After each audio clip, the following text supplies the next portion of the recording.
ఆయన పీక్లో ఉన్నప్పుడు ఆహుతి, ఆగ్రహం, తలంబ్రాలు, మగాడు, అంకుశం ఇలాంటి సూపర్ డూపర్ ఎలాంటి సినిమాలు అసలు మమ్మల్ని ఇన్స్పైర్ చేసినవి. ఆ టైంలో ఎంత వీరాభిమాని అయిపోయానంటే, నా మొట్టమొదటిసారి సినిమాకి సంబంధించిన ఒక ఆర్ట్ ఫామ్ అంటే నేను కూడా కొంత అంటే ఏదైనా సినిమాకి సంబంధించి కొంచెం చేయగలను అనే కాన్ఫిడెన్స్ వచ్చింది అప్పుడే.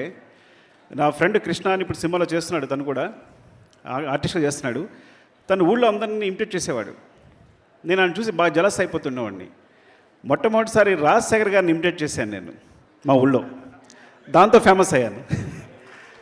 సో నన్నందరూ స్కూల్లోనూ కూర్చోబెట్టి రాజశేఖర్లా చేయమంటే ఆయనలా నడుస్తూ ఏం చేస్తున్నావు నువ్వు ఇలా మాట్లాడటం మొదట.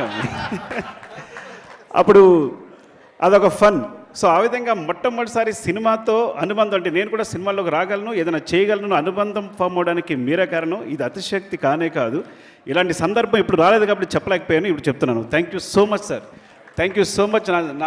నా సినిమాకి సంబంధించిన లైఫ్ని ఇంత అద్భుతంగా మార్చినందుకు thank you so much sir.